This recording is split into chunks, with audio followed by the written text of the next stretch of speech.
A paz e alegria, queridos irmãos, que grande alegria nós estarmos aqui novamente. Vamos aí dando continuidade no nosso curso para consagração a Nossa Senhora, né, pelo método de São Luís Maria Grignion de Montfort. Então aí, nós já estamos aí avançados, chegamos no capítulo central do tratado, já tivemos introdução em capítulo 1, depois capítulo 2 e capítulo 3, e agora nós vamos para o capítulo 4 do tratado. Então esteja junto conosco, assista aí os vídeos, as lives, leia o tratado e vamos caminhando juntos aí para podermos nos consagrar à Santíssima Virgem Maria. É importantíssimo que nós estejamos aí firmes, né, perseverantes em tudo isso. Então, capítulo 4 do Tratado da Verdadeira Devoção à Santíssima Virgem. O tema, o nome do capítulo é Da Perfeita Devoção à Santíssima Virgem ou A Perfeita Consagração a Jesus Cristo. Olha só, que bonito. Então vamos entender. Gente, presta bem atenção porque esse é o coração do tratado. É o menor dos capítulos, né, em quantidade de folhas aí, de páginas, porém pode ser que fique o vídeo aí dos mais compridos, porque ele é muito denso, tem muita coisa aí profunda para que nós possamos partilhar. Então São Luís já começa dizendo que a mais perfeita devoção é aquela pela qual nos conformamos e nos consagramos e nos unimos mais perfeitamente a Jesus. Então aí a gente já decorre de uma consequência lógica. A Virgem Maria foi aquela que mais perfeitamente se uniu e se consagrou a Jesus. E se devoção é assemelhar-se àquilo ao qual nós nos devotamos, se nós nos assemelhamos à Virgem Maria, nós viveremos então também essa união perfeita a Nosso Senhor. A devoção então a Nossa Senhora é a mais perfeita devoção porque é aquela que mais nos une a Nosso Senhor. E aí São Luís vai lá, como nos outros, aí dividindo os capítulos em artigos. Artigo 1. Uma perfeita e inteira consagração de si mesmo à Santíssima Virgem. Então, para pertencer mais e melhor a Nosso Senhor, já que ela está totalmente ligada a Ele, devemos nos entregar e pertencer mais perfeitamente a ela. Então, essa devoção ela consiste em entregar-se inteiramente, com tudo que temos, com tudo que somos, né, e com tudo que pertencemos à Santíssima Virgem, para melhor pertencer a Jesus. Por isso, devemos entregar a ela. Vá anotando aí, então. Primeiro, nosso corpo com todos os seus membros e sentidos. Daqui a pouco nós vamos explicando legalzinho o que é isso. Segundo, nossa alma com todas as suas potências. Nossos bens exteriores, que chamamos de fortuna, presentes e futuros. Nossos bens interiores e espirituais, que são os nossos méritos, nossas virtudes e nossas boas obras, passadas, presentes e futuras. Gente, numa palavra, então devemos entregar à Virgem Maria tudo que temos na ordem da natureza e na ordem da graça, e tudo que no porvir poderemos ter na ordem da natureza, da graça e da glória. E preste atenção, sem nenhuma reserva e sem nada esperar em troca, a não ser a honra de pertencer a tão bela e a tão maravilhosa rainha. Sem esperar nada em troca, além da honra de pertencer a tão bela rainha. Vamos ver então como proceder efetivamente para essa entrega. Então, nosso corpo com todos os seus membros e sentidos.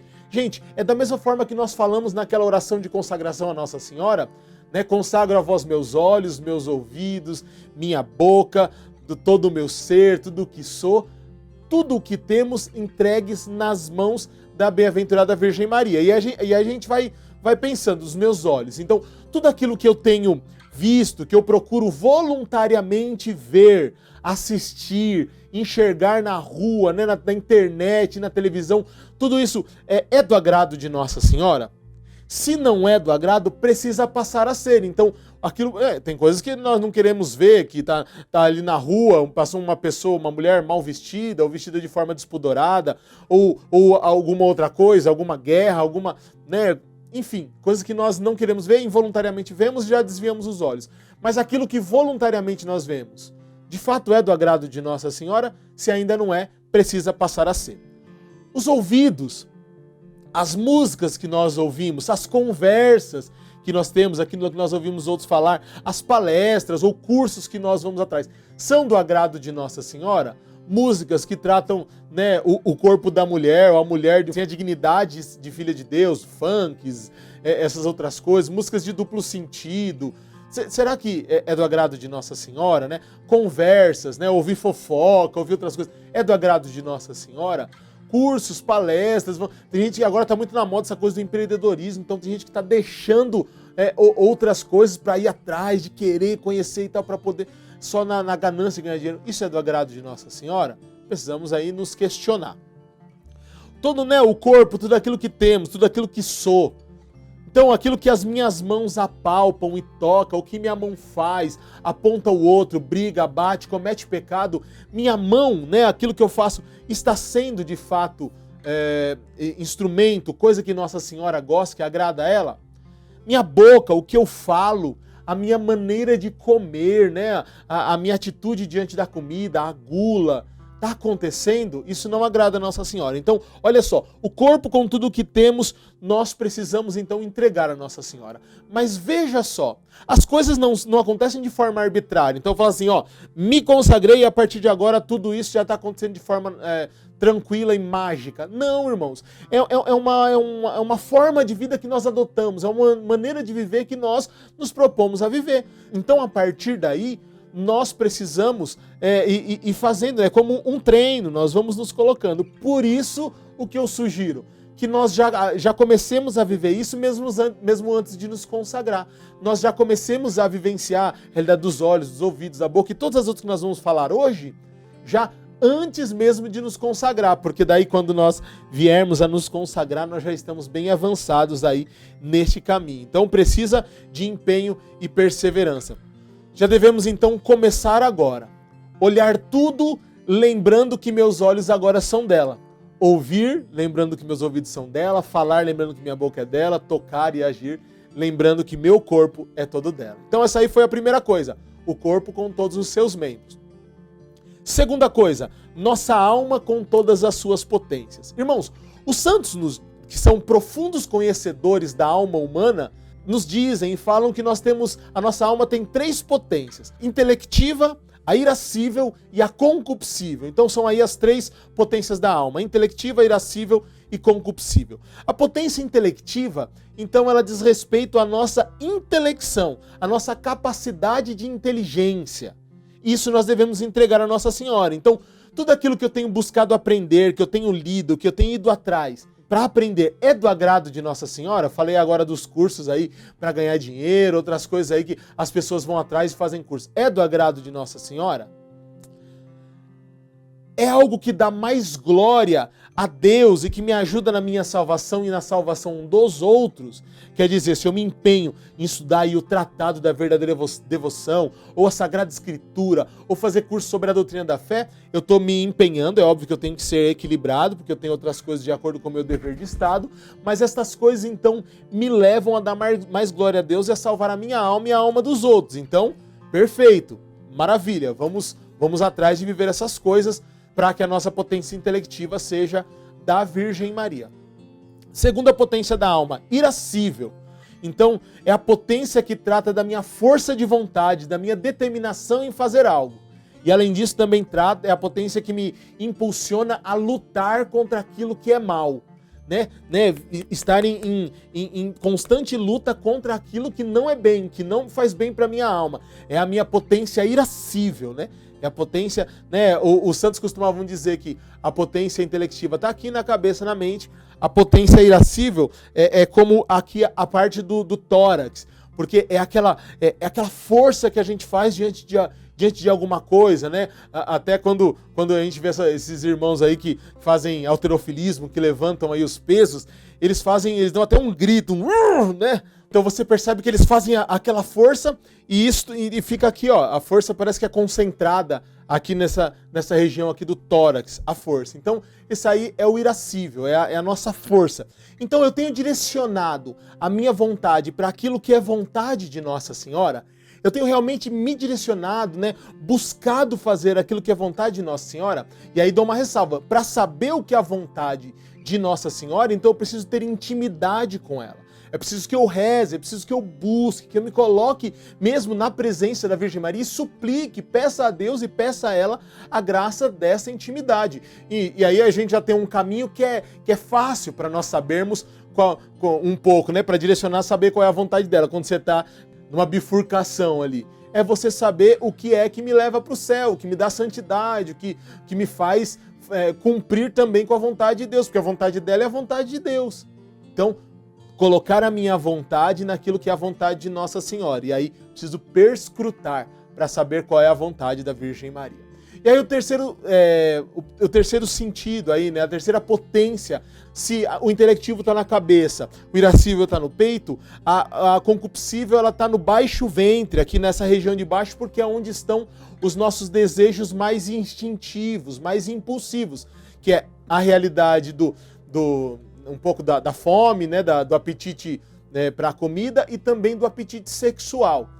São coisas que são mais desejos aí. O concupiscível, o que é um pouco vontade. Olha só, é aquilo ao qual eu tenho me afeiçoado, me sentido atraído. Será que é do agrado de Nossa Senhora essas coisas? Olha, irmãos, a realidade dos desejos e dos afetos, elas nem sempre estão objetivamente sob o nosso controle. Mas aí então a gente precisa usar das outras duas potências para poder então ir conhecendo o que é bom por meio do intelecto e direcionando para aquelas coisas boas, e dessa forma, aos poucos, os nossos desejos e afetos também vão se inclinando para as coisas boas. Então veja só, com a potência intelectiva eu conheço, eu descubro o que é bom. Então eu leio, eu estudo, eu vou atrás e vejo o que de fato é bom.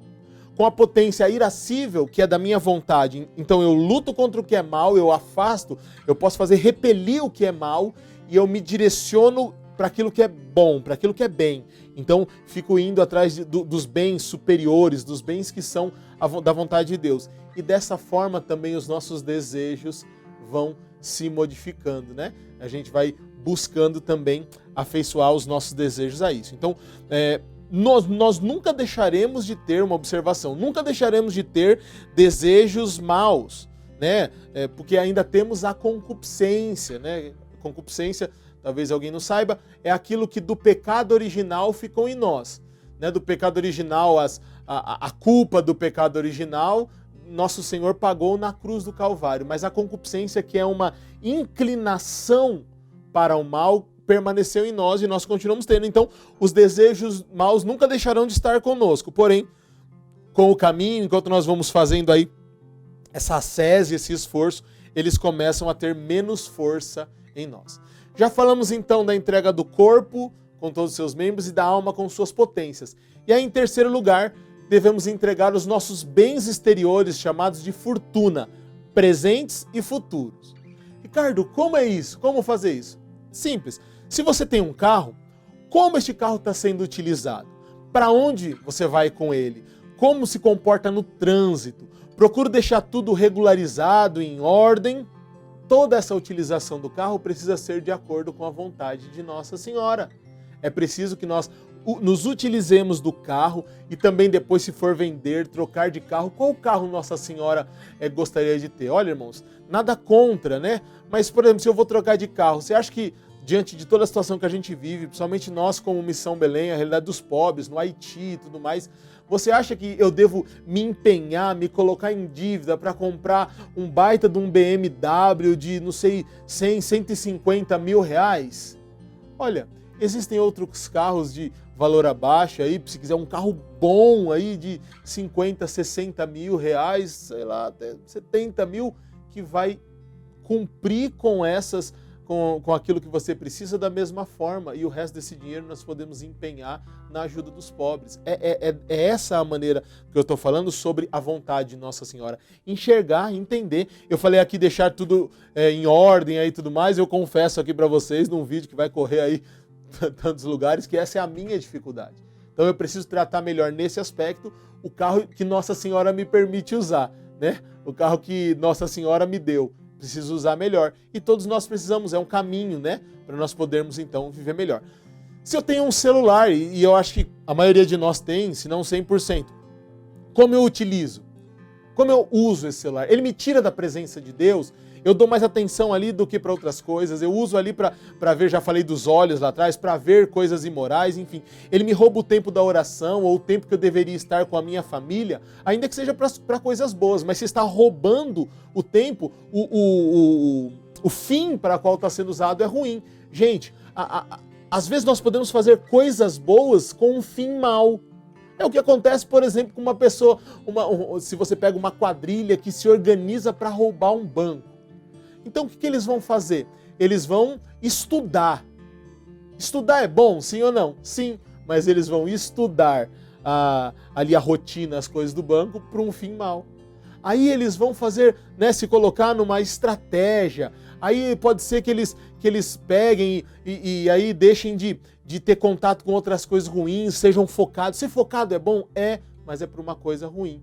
Então, tudo aquilo que nós fazemos tem que ser coisa boa e tem que ser para um fim bom. Então, com o celular, ainda que você esteja fazendo uma coisa boa, se está te tirando da presença de Deus ou roubando o tempo do trabalho, da oração ou da sua família, isso é uma coisa ruim. Eu posto coisas agressivas ou desnecessárias, nós estamos num tempo aí, somente na realidade política, em que existe uma polarização, então algum para cá, o outro para lá. Eu posto coisas desnecessárias, eu fico cutucando as pessoas. Como eu uso meu celular? Eu devo usar o celular de forma que ele me conduza a Deus, porque é assim que Nossa Senhora usaria. Imagina se hoje Nossa Senhora estivesse aqui e ela tivesse um celular, sei lá, tivesse um Moto G5, sei lá que celular que Nossa Senhora teria, mas ela usaria bem, né? Para o trabalho, às vezes, para a realidade da evangelização, precisamos de um celular um pouco melhor, com algumas funções, com um pouco mais de memória. Mas é preciso que eu use ele bem, da forma que Nossa Senhora usaria. Assim deve acontecer com todos os bens materiais, com tudo aquilo que eu tenho, inclusive com o meu dinheiro. Devemos usar de maneira que favoreça a vivência da nossa vocação. Nós vamos ver um pouquinho mais para frente que tudo aquilo que nós fazemos tem que ser de acordo com o nosso estado de vida. Então, por exemplo, eu tenho um amigo que trabalha comigo que ele tem 5 filhos. Né? Ele tem 5 filhos e ele é a esposa. Olha só, o dinheiro, ele precisa de buscar ganhar um pouquinho mais de dinheiro para poder sustentar a família, mas ele precisa de dar luxos para a família? Não. Então usa o dinheiro de acordo com o que Nossa Senhora usaria, né? Para o bem e de forma que favoreça o nosso estado de vida. Então nada do que nós fizermos, nós precisamos de nos espelhar em São Francisco de Assis, porque São Francisco de Assis, ele sim usava bem o dinheiro, porque na verdade ele não usava nada, ele deu tudo para os pobres. Bom, foi muito bom o que ele fez, foi santo e deu mais glória a Deus, por causa do estado de vida que ele tinha escolhido e da vocação dele. Ele era um consagrado que escolheu viver o evangelho na sua profundidade e viver para os pobres. Na vida de um casado, de um padre, de um sacerdote, de repente algum sacerdote vai assistir esse vídeo, um sacerdote que é diocesano. Então ele tem que administrar o dinheiro de forma a deixar sua paróquia bonita, a dar um altar digno para a celebração de Nosso Senhor, né? De repente fazer uma construção, fazer boas salas para catequese, para outras coisas, para as pastorais. Então vai usar o dinheiro, não vai estar dando para os pobres, mas vai estar dando mais glória a Deus por meio do seu apostolado e de sua pastoral. Então é isso, dar os nossos bens exteriores. E por último, né, nessa questão, entregar os nossos bens interiores e espirituais, que são os nossos méritos, nossas virtudes e nossas boas obras, passadas, presentes e futuras.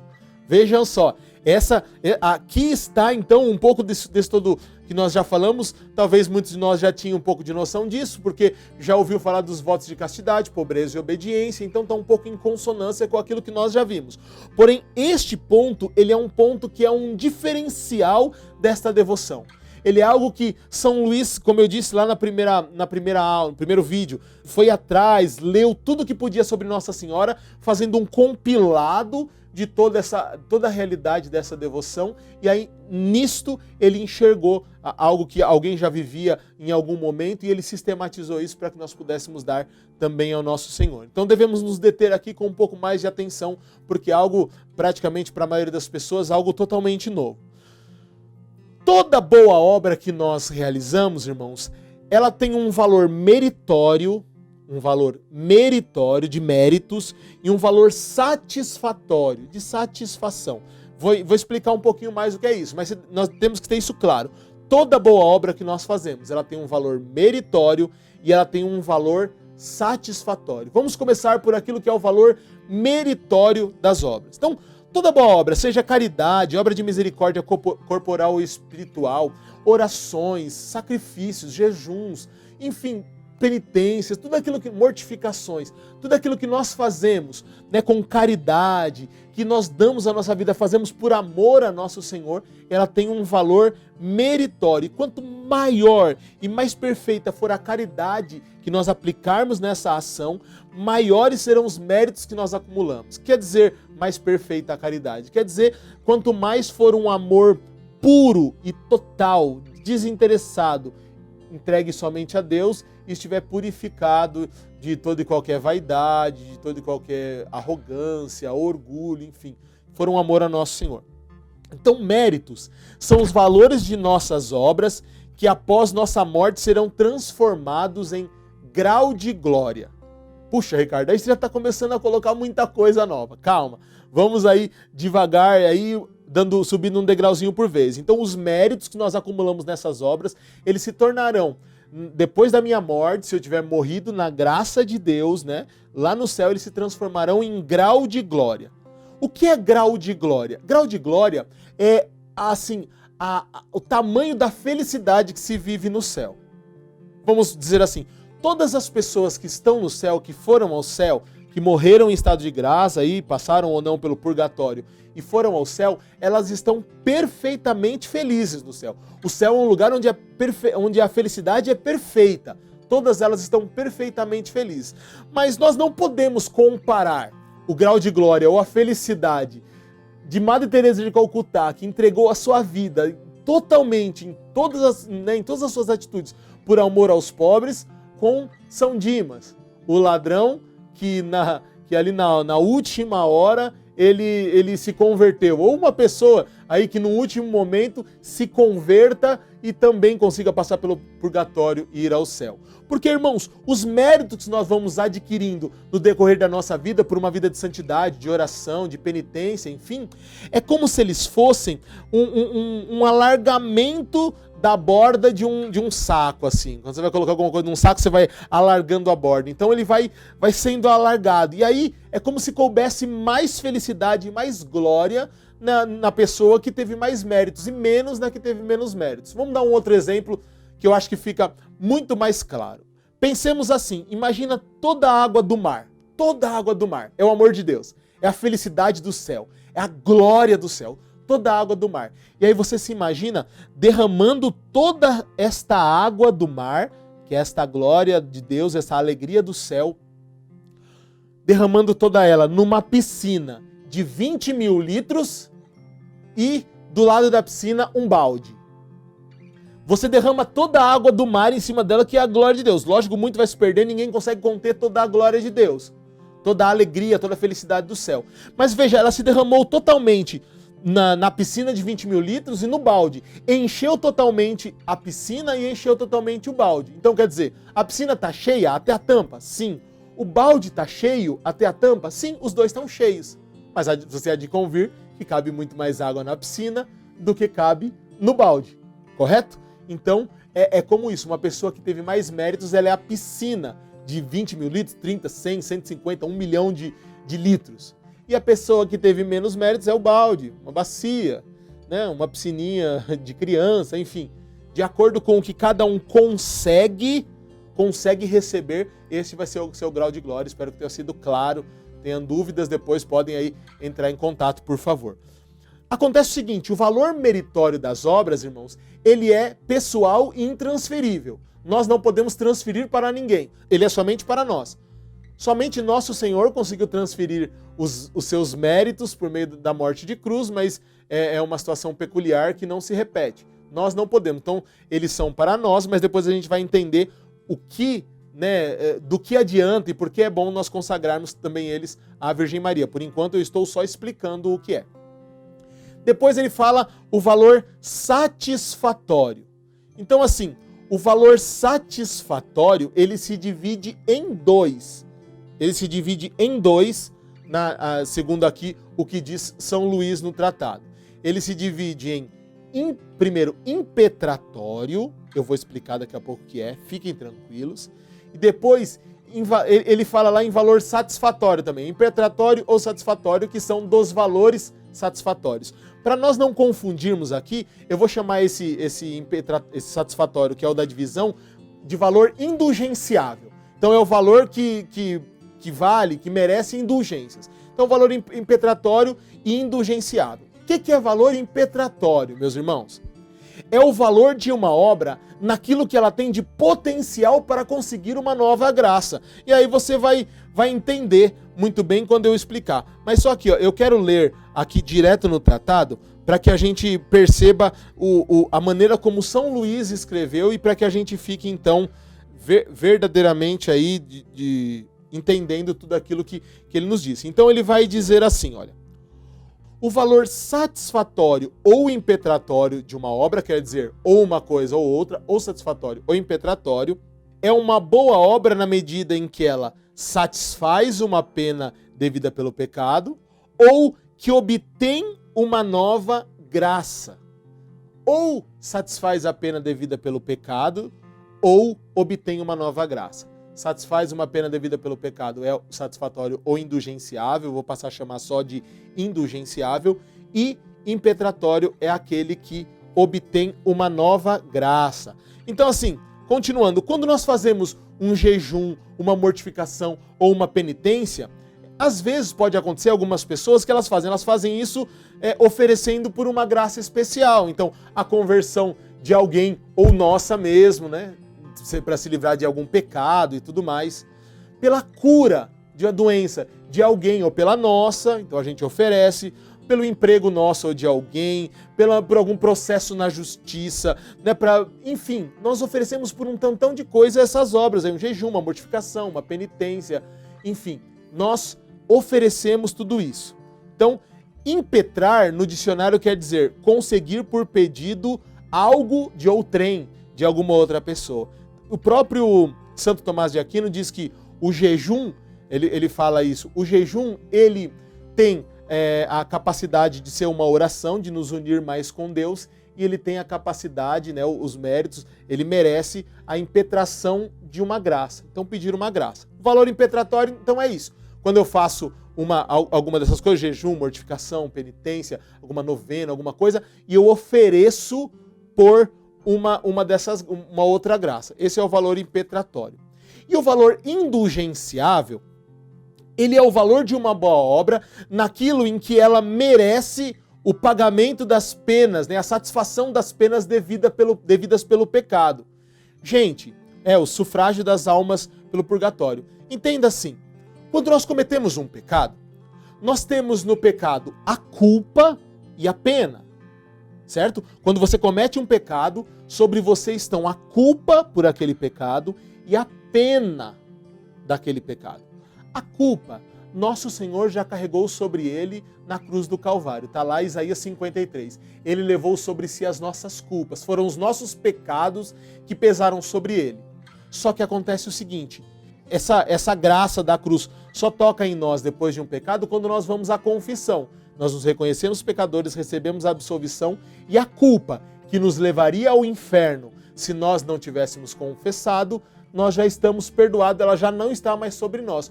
Porém, irmãos, a pena de um pecado, que a reparação por aquele pecado, ela continua. E algumas vezes nós não conseguimos reparar um pecado aqui na Terra. Vamos dizer assim, uma pessoa que roubou de alguém, né, um carro. Roubou o carro. Aí essa outra, por quem foi roubado, que saía às 5 horas da manhã para ir de carro ao serviço, começa a ter que sair às 4 para ir de ônibus, tem que acordar mais cedo. Só que ela já dorme muito tarde, então passa o dia com sono, tal, isso e aquilo.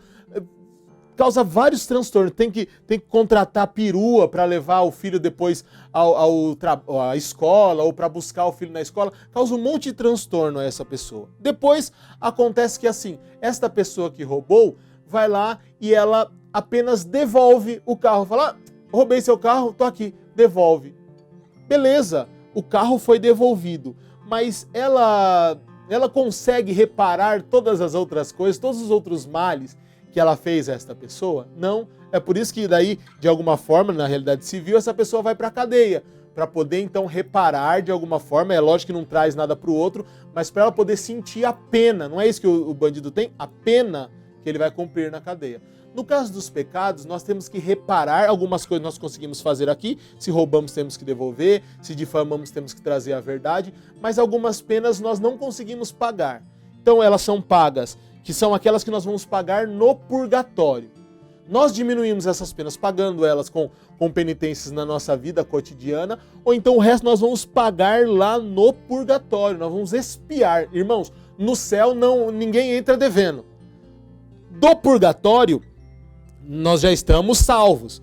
Dali só se vai ao céu. Do purgatório ninguém vai para o inferno. Então se você conseguir no purgatório, aleluia, glória a Deus. Só que ali no purgatório você vai ter que pagar as penas que estão ali. E aí, uma obra que ela é indulgenciável, ela é uma obra que tem, então, capacidade de ir pagando essas penas do purgatório. Só que é por isso que nós só podemos aplicar estas obras, o valor destas obras, para as pessoas que já estão mortas. Então, nós aplicamos por alguém da nossa família, por algum amigo e tal, e pedimos que seja, então, diminuída, paga algumas penas dessa pessoa, até que ela pague todas as penas e a partir daí, né, saia do purgatório e vai então gozar as alegrias celestes. Aplicando o valor da indulgenciáveis para a alma de alguém, então nós vamos diminuindo, como eu acabei de dizer, essas penas. Algumas obras, por determinação de algum padre na história da igreja, elas então concedem indulgência plenária. Então o que é a indulgência plenária? É que aquela obra, por exemplo, no dia de finados, no dia dos fiéis defuntos, quando a gente participa da Santa Missa, vai ao cemitério, reza pelos fiéis defuntos, depois reza um Glória ao Pai, um Pai Nosso, uma Ave Maria, pelas intenções do Santo Padre e o Papa, nós temos, e estivermos em estado de graça, né, comungarmos na missa, nós temos a indulgência plenária, que quer dizer, ela acaba com todas as penas do purgatório. Então, se tem alguma alma de pessoas nossas no purgatório, nós aplicamos esse valor dessa ação do Dia dos Fiéis Defuntos, então essa pessoa tem todas as suas penas pagas e ela já vai direto para o céu. E com relação a nós temos todas as penas anteriores, se estamos vivos, né? Só dá para aplicar se estiver vivo em nós. Nós temos apagadas todas as nossas penas anteriores do nosso pecado e começamos um tempo novo. É como se tivesse dado uma folha em branco para nós, certo? Para recomeçar. Então, se morrermos ali naquela hora, vamos direto para o céu, e se cometermos outros pecados, são menores as penas que temos que pagar, então. Feitas, então, as devidas explicações, vamos entender como ofertar cada um, né, desses valores à Santíssima Virgem. Como eu já disse, sugiro que a gente já vá fazendo isso, mesmo antes, quem ainda não é consagrado, quem já está renovando, já vai que vai. Mas continua. E quem ainda não é consagrado, que passe a fazer isso já, para poder, quando consagrado, já estar habituado com essa realidade. Então, como e por quê, né? De que forma ofertar os nossos valores meritórios? Voltamos aí lá para os valores meritórios das nossas obras. Então, como eu já disse, o valor meritório não pode ser passado para ninguém. Então, eu não consigo ofertar para uma outra pessoa. Porém, quando eu ofereço a Nossa Senhora esses valores meritórios de cada uma dessas obras, acontece que ele não fica mais acumulado apenas em mim. Ele não fica mais acumulado em mim. Porque quando ele está acumulado em mim, Satanás pode vir tentar me aliciar para que eu caia no pecado e roubar os méritos dessas obras, esses valores meritórios das minhas obras. É como está lá na parábola do semeador, aquela semente que é semeada no meio do caminho e Satanás vem e a rouba. E presta atenção, eu quero deixar claro para você, um único pecado mortal é capaz de nos fazer perder os méritos adquiridos em toda uma vida de graça e de santidade, de oferta, de sacrifícios. Um único pecado mortal é capaz de fazer com que nós percamos todo o valor meritório que nós temos. Então, quando a gente oferta esses valores meritórios à Nossa Senhora, acontecem três coisas. A primeira coisa, ela os guarda de forma segura. Então ela não perde esses valores, ela guarda esses valores de forma muito segura junto com ela, porque nela Satanás não tem acesso, a ela Satanás não tem acesso.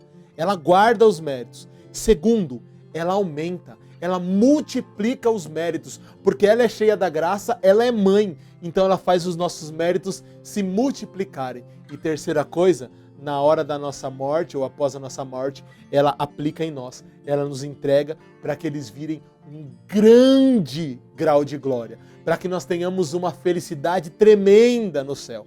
Nós vamos acumulando, quer dizer, abrindo a borda do saco, mas colocando tudo nas mãos dela. E quando nós morrermos, e se for em estado de graça, vamos ao céu, e nós receberemos então um grande grau de glória, porque ela multiplicou esses méritos. Olha que bonito!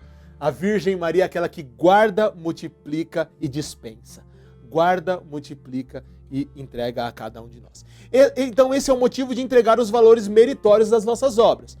Então, os valores satisfatórios, que se dividem em impetratórios e indulgenciáveis, né? Como a gente já falou. Então, os valores satisfatórios. Primeiro, impetratório.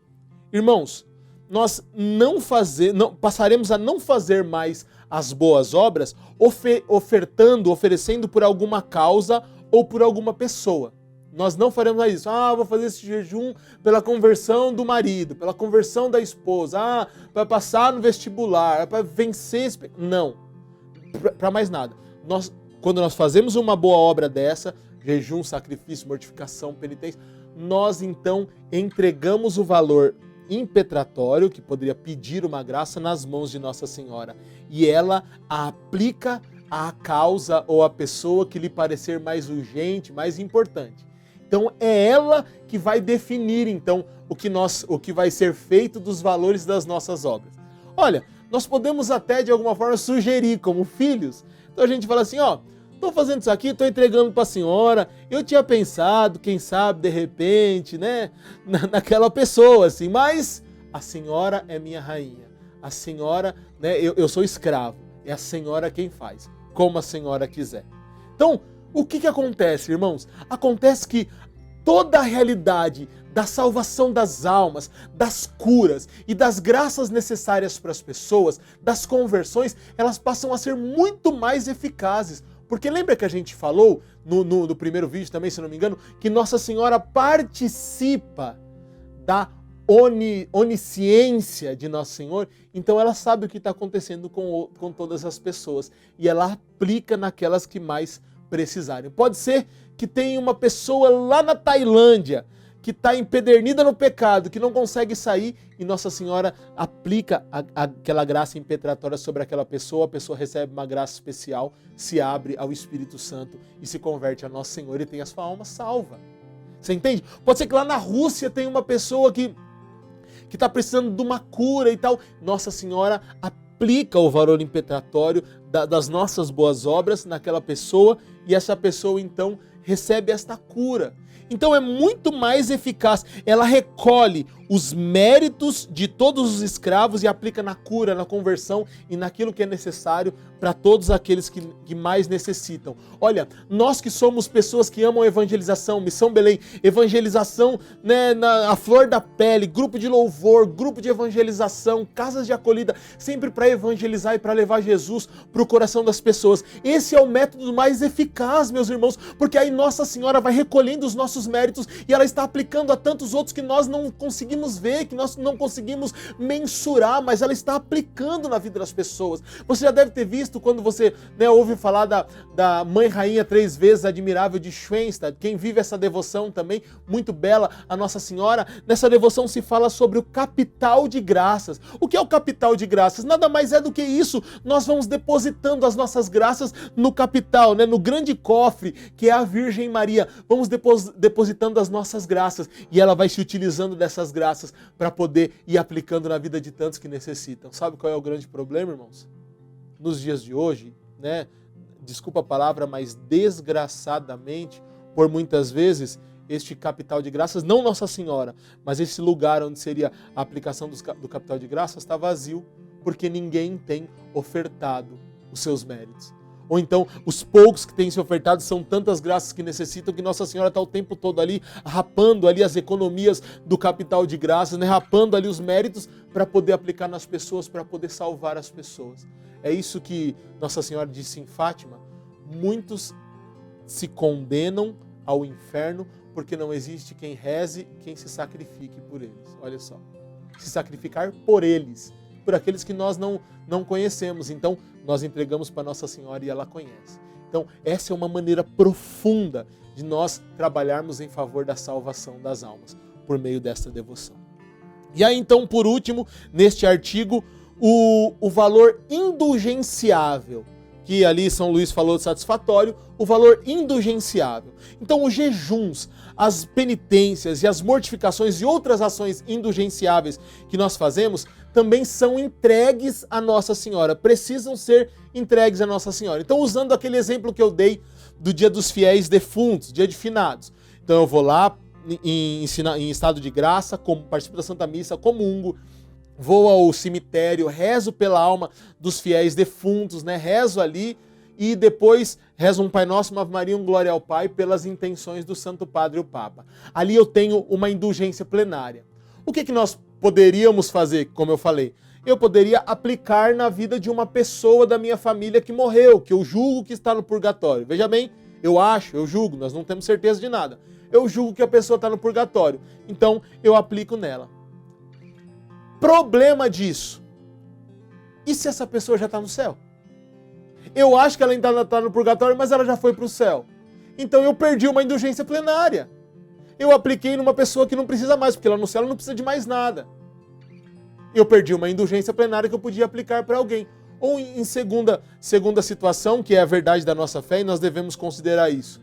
E se a pessoa está no inferno? Pode ser que esteja. Né? É muito malsão, né? Não é saudável o que a gente vê às vezes as pessoas fazendo. Qualquer um que morre, a gente fala, mas está no céu, mas está no céu. Não sei se está no céu. Pode ser que esteja no inferno. Nós sabemos disso. E se a pessoa estiver no inferno, também não adianta a indulgência plenária, porque não vale nada para ela. Nós perdemos também, né? Vamos dizer assim, perdemos um tiro. Se nós entregamos nas mãos de Nossa Senhora, então ela vai saber quais são as almas do purgatório que mais necessitam, que mais precisam, e ela aplica aquela indulgência plenária para uma alma que mais necessita, e essa alma recebe o seu sufrágio e vai para o céu. Irmãos, existem pessoas que faleceram e não tem ninguém que reza pela alma delas. Existem almas que sofrem por séculos no purgatório porque não tem quem reze por elas. Purgando, né?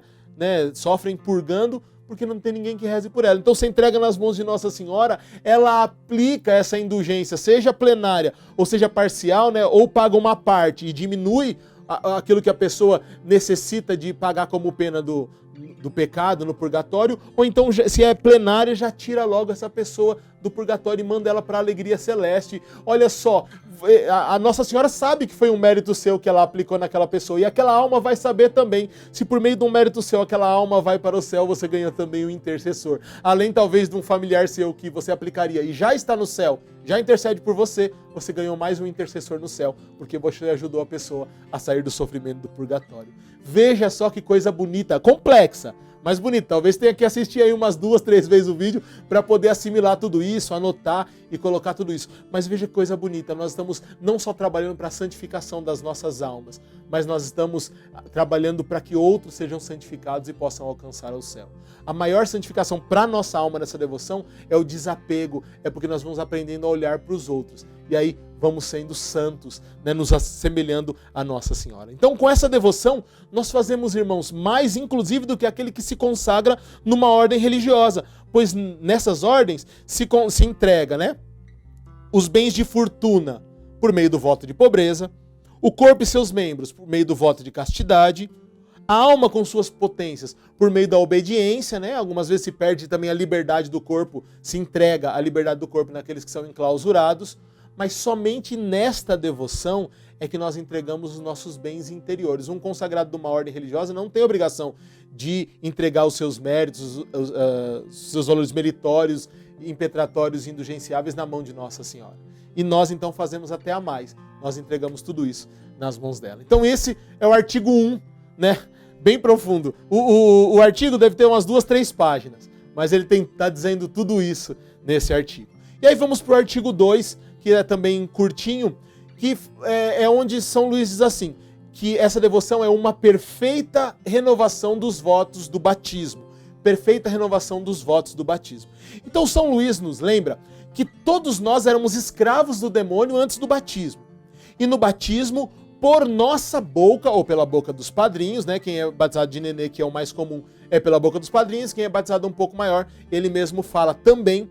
Nós renunciamos a Satanás e a todas as suas pompas e obras. Pompas quer dizer prazeres mundanos, desnecessários. Então nós renunciamos no batismo a Satanás e a todas as suas pompas e obras e assumimos Jesus como nosso Senhor, passando a depender dele como escravo de amor. Na fórmula dessa consagração, né, lá no final do tratado, aqui na minha edição, tá um pouquinho logo antes de como ele explica o Santo Rosário, logo depois da ladainha do Santíssimo Coração de Jesus, Sagrado Coração de Jesus.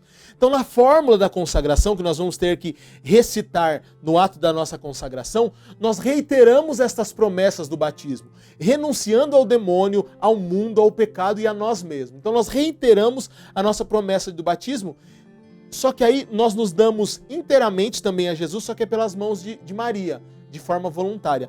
No batismo, nós não fazemos essa entrega a Jesus pelas mãos de Maria, pelo menos não explicitamente. Apesar de ter uma consagração a Nossa Senhora no final, nós não nos entregamos pelas mãos de Maria.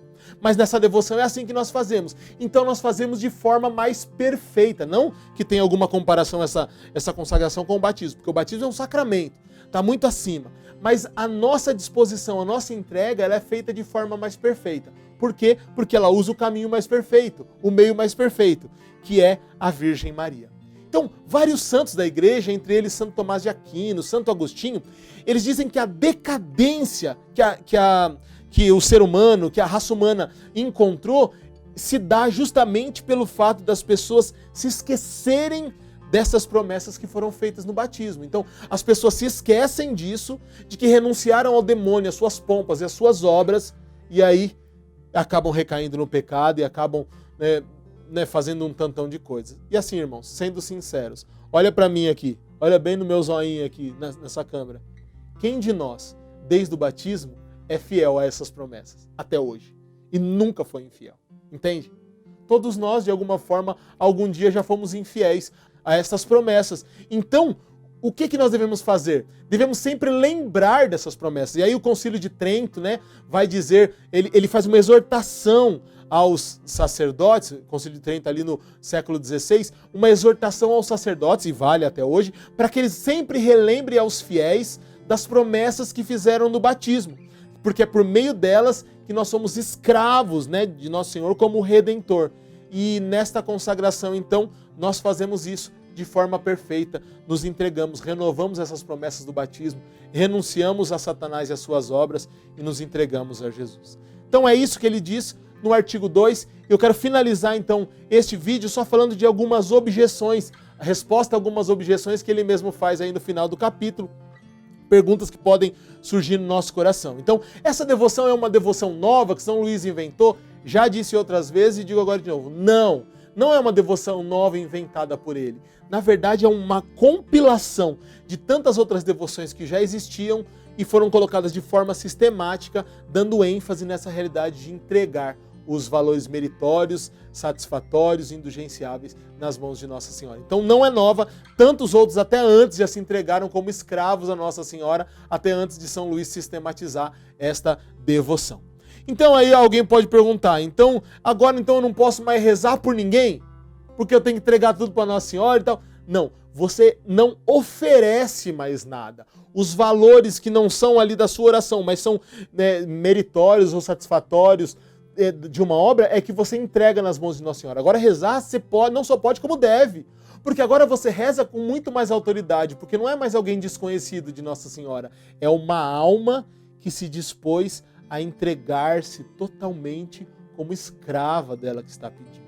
Alguém que se doou inteiramente à Virgem Maria. Merece mais uns coraçõezinhos aí. Se entregou totalmente, foi entregue. E você acha que Nossa Senhora não vai ouvir com ainda mais disposição e disponibilidade alguém que entregou tudo nas mãos dela? Então reze por quem você quiser, por todas as pessoas. Reze mesmo, né? e se dê, porque Nossa Senhora vai entender. E perceba, esta devoção, ela está de acordo com o nosso estado de vida. Então, um sacerdote, se algum sacerdote está assistindo, que precisa, que necessita oferecer os valores impetratórios da Santa Missa, que é para pedir uma nova graça, os valores indulgenciáveis da missa, por alguém, por alguma coisa, por alguém que foi ali pedido, porque é pedido ali na missa, né, intenção verdadeira na missa, ele deve fazer. Né? Missa por algum defunto que foi colocada lá, ele deve fazer, porque é o seu estado de vida. Naquilo que ele faz de forma pessoal, que não diz respeito ao seu ministério, aí então ele entrega tudo nas mãos de Nossa Senhora.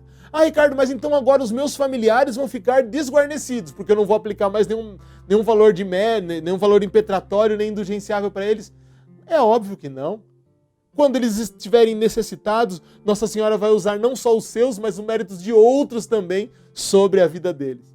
Vai entregar também outros méritos para poder, então, ajudá-los e retirá-los do purgatório, ou enfim, eles vão receber esses méritos. E, por fim, né, uma pergunta que ele coloca, e eu? Se eu não faço mais, entreguei meus méritos para Nossa Senhora, os valores meritórios, eu não faço mais nenhuma indulgência plenária, não aplico mais a mim, eu estou desguarnecido? É óbvio que não, irmão. É óbvio que não. Da mesma forma que Nossa Senhora se utiliza dos seus méritos em outros, ela vai se utilizar também, quando for necessário para você, de outros sobre a sua vida. Então esse é o coração desta devoção. Esse é o mais profundo, o âmago, e o que diferencia essa devoção de todas as outras. Escute, se for preciso, escute de novo esse vídeo, mergulhe bem nisso e já comece a viver essas realidades pelas mãos de Nossa Senhora. E você vai perceber e você vai entender o quanto é eficaz, o quanto é bonito. E talvez um dia somente no céu e na glória nós vamos perceber quantas pessoas nós ajudamos a salvar com os méritos, com os valores de nossas boas obras. Deus abençoe você, continue conosco nesse caminho. Sexta-feira tem live, né? Sexta-feira passada tivemos aí uma live com o Padre Wagner, fantástica, né? Um homem muito de Deus, um padre até mágico.